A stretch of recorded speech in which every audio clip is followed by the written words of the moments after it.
Bonjour et bienvenue pour cette nouvelle édition du journal de Beffravision. Malgré cette période d'incertitude, l'équipe de Beffravision reste à vos côtés pour vous informer. Voici le sommaire.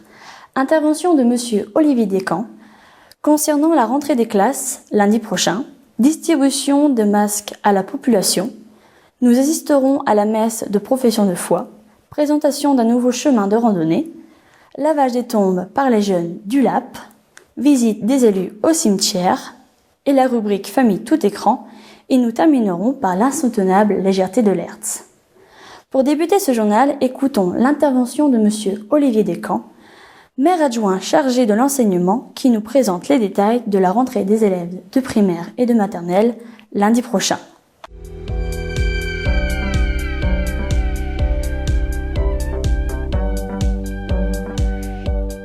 Cathésiennes, cathésiens, bonjour, merci à Beffravision de me recevoir ce soir. Je vais vous dire quand nous sommes. Nous sommes le jeudi 29 octobre, il est 17h. Alors je vous précise cette date et cet horaire parce que vous allez me voir à partir de samedi, je pense. D'ici là, beaucoup de choses peuvent encore changer, comme beaucoup de choses ont déjà changé depuis le début de cette semaine. Je ne peux m'empêcher aujourd'hui, jeudi, de démarrer cette intervention en ayant une pensée très émue pour les victimes de l'attentat de Nice qui se sont déroulées ce matin, 3 morts de trop. Voilà, j'ai une très très forte pensée pour ces 3 victimes. Je viens vous voir aujourd'hui pour parler un peu des écoles, puisque c'est la délégation que j'occupe au sein du conseil municipal. En début de semaine, on a pris un arrêté qui concernait les écoles, qui était un arrêté pour l'interdiction de la salle des sports pour les scolaires et les périscolaires. Par rapport à tout ce qui va suivre derrière, vous allez voir que c'est quasiment un point de détail. Mardi, 18h45, Jean-Yves Bessol, le recteur d'académie, envoie un mail à ses directeurs d'école en parlant d'une rentrée scolaire à partir de 10h lundi matin. Moi, j'en suis pas informé. Les directeurs me communiquent directement ce mail qu'ils ont reçu. Dans ce mail, il y a plusieurs parties. On parle d'une rentrée en 3 temps. On parle surtout d'une rentrée à 10h, et c'est pour ça que je vais intervenir aujourd'hui, puisque on nous demande, collectivités locales, de gérer les enfants entre 8h30, l'heure de rentrée habituelle, et 10h le matin. Alors moi j'ai fait des calculs, aujourd'hui, en termes de taux d'encadrement, de respecter les taux d'encadrement qui sont effectifs dans les centres ARS, c'est-à-dire que je dois trouver un encadrant pour 14 enfants au niveau élémentaire et un encadrant pour 10 enfants au niveau maternel. On a un peu plus de 660 élèves dans les écoles cathésiennes, j'ai mélangé tout ça et j'arrive au résultat de 58. Voilà. L'éducation nationale nous demande aujourd'hui, mairie, de trouver 58 personnes volontaires, formées bien sûr, pour pouvoir encadrer les enfants pendant 1h30 lundi matin. C'est strictement impossible au niveau de la collectivité locale de pouvoir respecter ce niveau. Donc c'est pour ça, on a commencé à mettre des affiches à partir d'aujourd'hui, jeudi, donc sur les écoles, pour vous prévenir que les enfants feront leur rentrée à 10h du matin lundi. Moi je suis incapable aujourd'hui d'assumer un accueil pour ces enfants à partir de 8h30 lundi matin. J'ai les directeurs d'école au téléphone depuis mardi soir, on les a régulièrement, ce sont des personnes, des équipes enseignantes et des équipes pédagogiques fantastiques, et j'insiste sur ce mot, qui sont très à l'écoute, qui sont présents, avec qui j'échange. Encore aujourd'hui, j'en ai eu certains directeurs d'école 3 fois au téléphone. On essaye de trouver des solutions, mais à un moment, les solutions, on ne les a pas, et c'est pour ça que je voulais être très honnête avec vous. Donc, entrée des écoles à partir de 10h, ne soyez pas étonnés que certains directeurs d'école adaptent un peu les entrées d'école à 5 ou 10 minutes près pour éviter d'avoir un flux d'enfants et de parents qui arrivent devant les écoles à ce moment-là. On a également régulé l'horaire du bus qui ramasse les enfants au niveau du bus Andremont, quartier des Essarts, pour faire en sorte que les enfants soient ramassés à partir de 9h30 et également toujours le ramassage à 9h35 devant l'ancienne école Cédou, puisqu'on a continué ce ramassage pour faire en sorte que les enfants puissent arriver à l'heure, c'est-à-dire à 10h au niveau des écoles. On a également affiché ça dans les abribus au niveau des Essarts et au niveau de la porte de l'ex-école Cédou. Là-dessus, hier soir, on a l'annonce du couvre-feu. Ce matin, nous avons une annonce d'un protocole sanitaire renforcé que je ne connais toujours pas. On est jeudi soir. Alors je ne sais pas si ce protocole sanitaire pour lundi matin, on ne va pas l'avoir samedi ou dimanche éventuellement.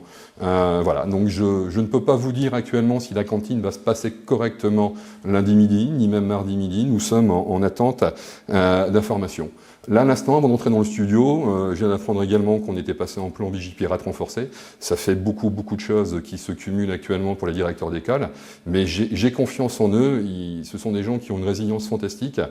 Depuis les 5 dernières années, ils ont eu les plans Vigipirate renforcés, le problème de Covid, la réouverture des écoles au mois de mai, au mois de juin, la rentrée scolaire un peu différente ici. Ce sont des personnes fantastiques envers qui je voudrais vous dire aujourd'hui tout l'honneur que j'ai de travailler avec eux et tout le bien que je pense d'eux. Voilà ce que j'avais à vous dire aujourd'hui. Donc une rentrée scolaire lundi matin à partir de 10h. Protocole sanitaire, je n'en sais pas plus. On entend des bruits comme quoi les masques vont être obligatoires à partir du CP. Je ne peux pas vous en dire plus actuellement. J'ai commencé cet entretien sur un mot pour l'attentat de ce matin. Je voudrais vous parler, pour terminer, de Gabriel. Gabriel, c'est un petit enfant de 5 ans. Gabriel, actuellement, est à Perret. Gabriel habite dans les Yvelines.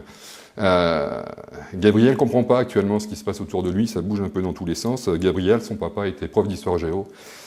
Gabriel, c'est le fils de Samuel Paty. Et je peux m'empêcher de pencher à lui aujourd'hui. Comme vous le savez tous, une distribution de masques a eu lieu dans notre commune samedi dernier. N'oubliez pas que depuis le 27 octobre, le port du masque est obligatoire sur tout le territoire du Cateau par arrêté municipal. Partons tout de suite dans les différents lieux de distribution.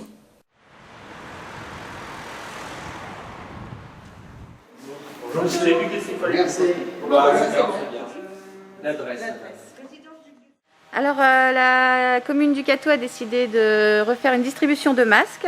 Donc, cette fois, des masques en tissu, lavables, une dizaine de fois, pour toute la population catésienne. Oui, c'est page 11.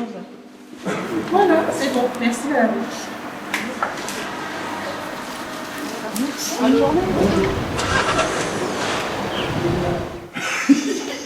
Il fallait pas laisser la com.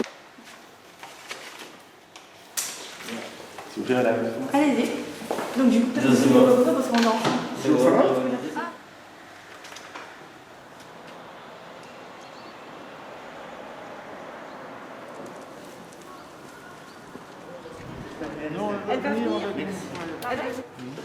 Quel âge a-t-il?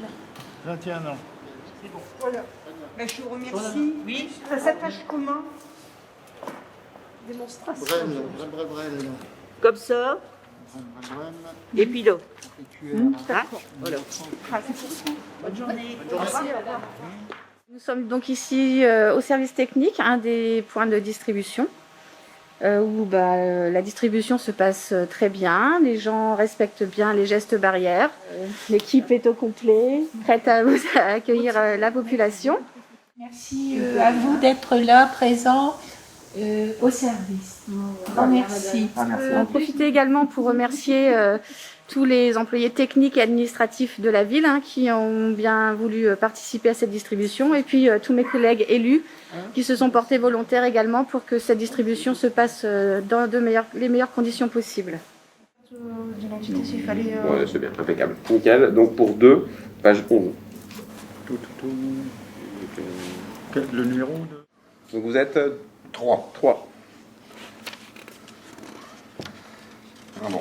Non, c'est bon. C'est bon, vous êtes bien sur le listing, pas de souci.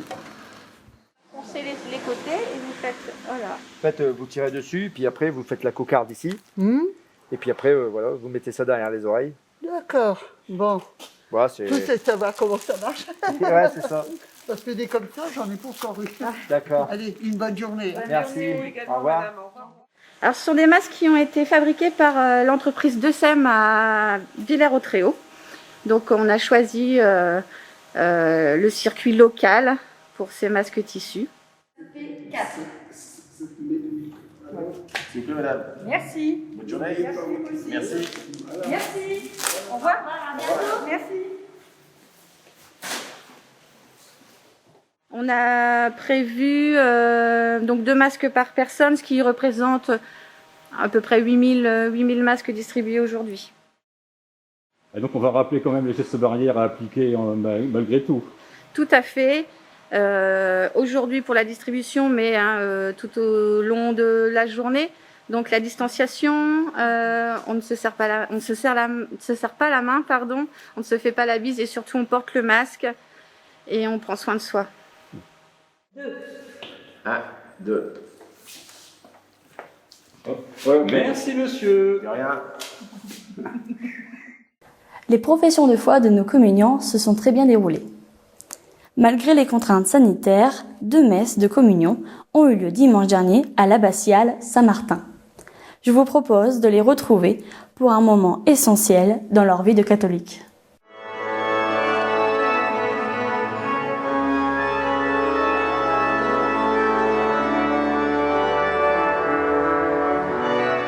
Bonjour à tous les catéchiens et catéchiennes, exactement. Là, c'est la dernière partie des professions de foi pour cette année 2020, avec une première partie à 10h avec 9 communiants et communiantes, et une deuxième partie à 11h15 avec 7 communiants et communiantes.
Aujourd'hui, merci aux jeunes, alors qu'on n'entend pas de mauvaises nouvelles. Merci de nous réunir pour ce moment de joie, ce moment de confession de foi, ce moment de joie. C'est pas simplement votre fête à vous, c'est la fête de tous les chrétiens. Et les cultes qui sont là, ils rappellent qu'en chaque génération, il y a eu des jeunes comme vous qui ont renouvelé la foi de toute l'Église, qui sont plongés à nouveau dans la foi de toute l'Église en un Dieu commun.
À tous les amoureux de randonnée, d'histoire et de culture, j'ai le plaisir de vous annoncer qu'à l'initiative du département, un circuit de randonnée a été créé. Il a pour but de faire découvrir les trésors de la ville et de faire connaître ces espaces urbains, mais aussi plus anciens et méconnus. Cependant, vous devrez attendre la fin du déconfinement pour découvrir ce beau parcours.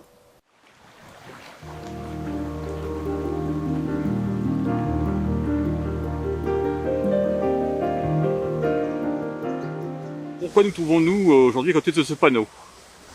Alors, ce panneau, parce que c'est le premier circuit historique Matisse, sa ville et ses trésors qui est labellisé sur la ville du Cateau. C'est un circuit patrimonial en fait qui met en évidence tous les trésors de la ville du Cateau et qui porte bien son nom puisque Matisse est un de ses trésors.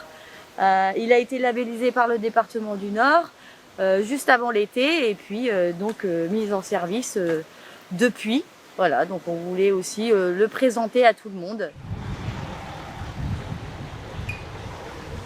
Ah, donc c'est un parcours qui va faire 5 km. C'est ça, 5 km que dans le cœur de ville. Il part de l'esplanade du Bois Mon-Plaisir ici et il revient jusqu'ici.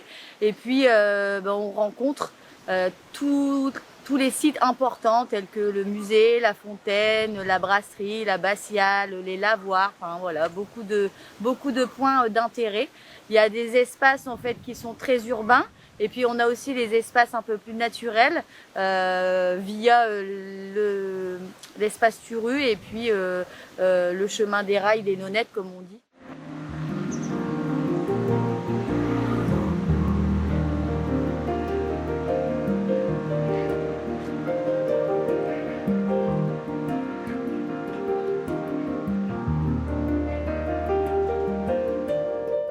Alors donc en dehors de découvrir des magnifiques lieux catésiens, c'est bon aussi pour la santé.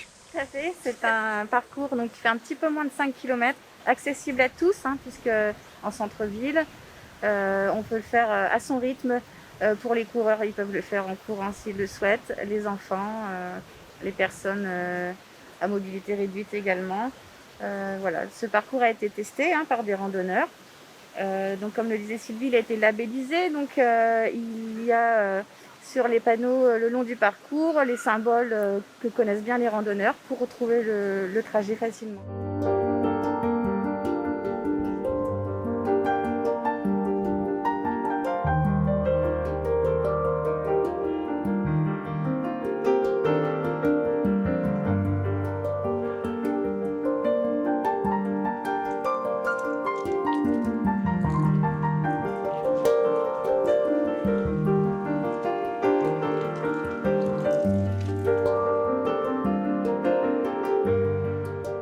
Donc c'est les petits traits jaunes, c'est ça? C'est ça, il y a du jaune, du rouge. Il y a du jaune, du rouge, du blanc et en fait c'est les points... alors le circuit jaune c'est parce que c'est un petit circuit, c'est pour les circuits qui sont voilà, en relatif aux 5 km tel qu'on peut l'avoir aujourd'hui. Et ensuite il y a des petites flèches jaunes, des petites croix et en fait ça c'est le positionnement qu'on doit avoir si on doit traverser, si on doit tourner à gauche, si on doit tourner à droite. Ils sont positionnés sur souvent les panneaux de signalétique, voilà donc ouvrez l'œil et regardez. Et sinon dire aussi que ce parcours en fait via le service communication de la mairie sera adjoint sur le plan de la ville dans l'agenda qui sera remis à l'ensemble de la population pour le faire découvrir aussi en janvier prochain.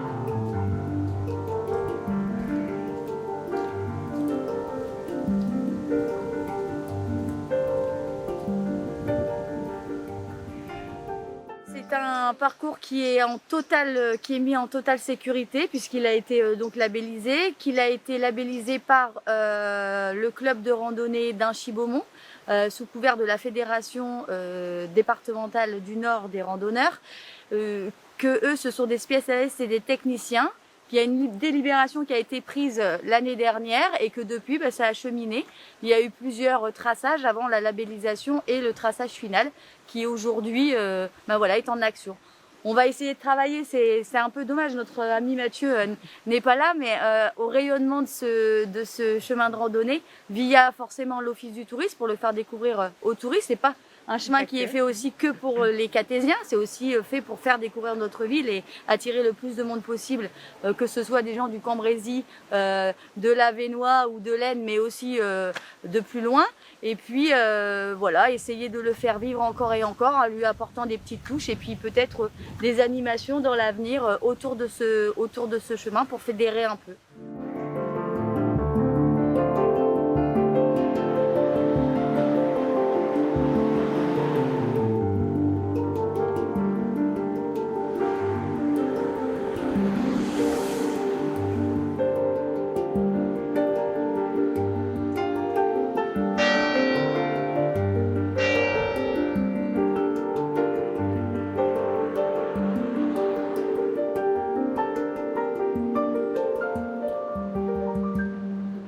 N'hésitez pas à le faire, à le refaire.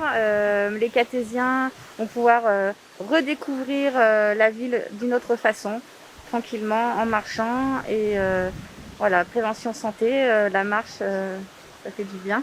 Donc voilà, bien dans son corps, bien dans sa tête. Poursuivons sur un sujet d'actualité.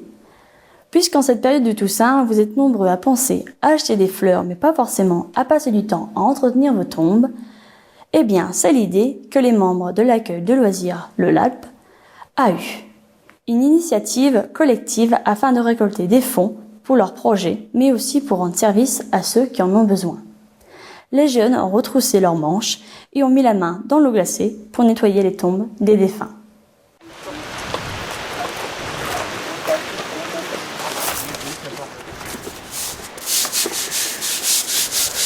De nouveau rendez-vous cette année. Oui, voilà, du coup, là on est sur la 5e édition de notre lavage de tombes et donc on est victime de notre succès puisqu'on a augmenté notre nombre de tombes à 22 cette année.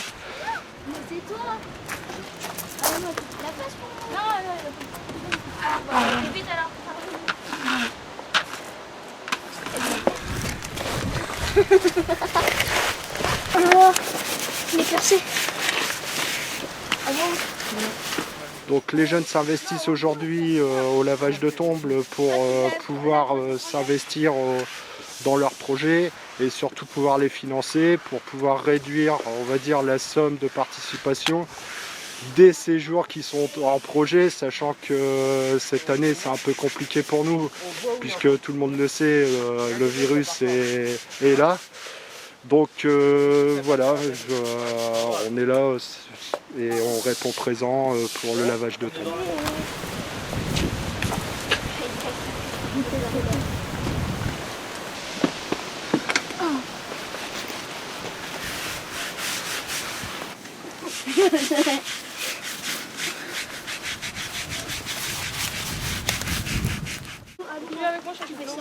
Allez avec Ossane chercher de l'eau. Bonjour, je m'appelle Anthony Lamotte, j'ai 16 ans, je suis au LAP à Animous, Plume-toi, à la Cato. Bonjour, je m'appelle Stanislas Suxdorf, j'ai 15 ans et je suis au LALP Animous de Locato Cambrésis. Bonjour, je m'appelle Camille Herman, j'ai 12 ans et je suis au LALP Anonymous de Locato. Alors ça vous supporte quoi de faire ça aujourd'hui au cimetière? Tout d'abord pour aider les personnes qui ne peuvent pas nettoyer les tombes, parce que peut-être les personnes âgées ne peuvent plus le faire ou ils n'ont pas le temps. Et ça rafraîchit la mémoire des anciens. Et ça nous permet aussi pour nous de récolter de l'argent pour les sorties, etc. Ça nous permet de réaliser des projets avec cet argent qu'on a acquis. Bon, vous faites quoi sans Coolaps? On fait On fait plein de choses. On fait des sorties. On fait des sorties, on peut jouer au foot. On fait des activités. On joue à la console, des ordinateurs. Ouais, on fait plein de choses, des activités manuelles. Des fois, vacances. on fait des sorties. Ça peut être des sorties ciné, des sorties. Comme par exemple, la semaine dernière, on avait fait des sorties Escape Game. Après, ça peut être des gros voyages de 7 jours. Comme au ski ou en été. Avec le Covid. C'est un peu compliqué, je pense. Ouais, Hein. voilà. Mais quand même, dans les locaux, vous passez de bons moments. Oui, on passe de bons moments. C'est une tradition depuis des décennies. Les élus du Cateau déposent une gerbe sur les tombes des nombreuses personnalités qui ont marqué l'histoire de la ville. Monsieur Dougaine, bonjour. Bonjour Claude. Alors que se passe-t-il aujourd'hui au cimetière communal? Eh bien Claude, la tradition veut qu'à l'approche de la Toussaint, la municipalité honore ses anciens maires, ses anciens conseillers généraux, les doyens et curés également du Cateau-Cambrésis, mais également les artistes peintres tels que Auguste Herbin et Jean-Pierre Coupry. Alors, que va-t-il se passer au niveau par rapport au Covid et le cimetière? À l'heure actuelle, M. Olivier Descamps avait réunion ce matin justement à la sous-préfecture et nous attendons donc les directives du sous-préfet. Alors qu'hier, les cimetières ne sont pas interdits. Donc aujourd'hui, nous perpétuons la tradition. Est-ce que vous avez des remerciements à adresser particulièrement? Des remerciements, bien sûr. J'ai des remerciements à adresser tout d'abord à M. Guy Collin qui entretient le cimetière, qui est toujours dans un état irréprochable. Il faut quand même savoir que le cimetière est sur 5 hectares, qu'il y a à peu près, enfin c'est pas à peu près, c'est qu'il y a environ quand même 4000 tombes pour 20 000 défunts environ, quoi. Voilà. Donc c'est quand même quelque chose de très lourd à entretenir. Et à ce sujet, encore une fois, je le remercie pour le travail qu'il effectue à longueur d'année, chose qui n'est pas toujours évidente parce que nous avons été obligés d'arrêter le désherbage suite aux directives européennes. Donc c'est toujours un travail très délicat, manuel. Encore une fois, je le félicite et au nom de la municipalité et de tous mes collègues d'ailleurs seront d'accord avec moi. Et d'ailleurs, j'excuse monsieur le maire qui ne peut être présent parmi nous aujourd'hui car il est retenu. Il y a également Chloé Thébert qui m'a envoyé un petit message pour l'excuser de dernière minute, mais malheureusement elle est retenue également. Enfin voilà quoi, donc chacun fait ce qu'il peut. Et voilà. Et je remercie évidemment tous les membres qui seront présents d'avance. Et je pense aussi que vous avez des jeunes à remercier. Oui, tout à fait, Claude. Merci de me faire penser. Oui, les jeunes du Lab qui ont fait un travail évidemment, comme d'habitude, très professionnel, emmené par Monsieur Alliot. Donc, encore une fois, Benoît Alliot, encore une fois, félicitations à eux également, parce que c'est pas toujours évident, surtout cette année, avec le temps pourri que nous avons eu, je peux dire le mot, hein. Donc c'est vraiment pas facile, et encore une fois, bravo à eux, et félicitations à eux. On rappelle qu'ils procédaient au nettoyage de tombes, c'est ça, hein? Procéder au nettoyage de tombes, évidemment, oui. Prenez bien soin de vous, prenez bien soin de vos familles, soyez très attentifs parce que nous vivons encore une fois une période très difficile. Le Covid, c'est un virus qu'on ne voit pas. Donc faites très attention, respectez les gestes barrières, portez le masque, le gel hydroalcoolique, et voilà quoi. Donc chacun est responsable et prenez soin de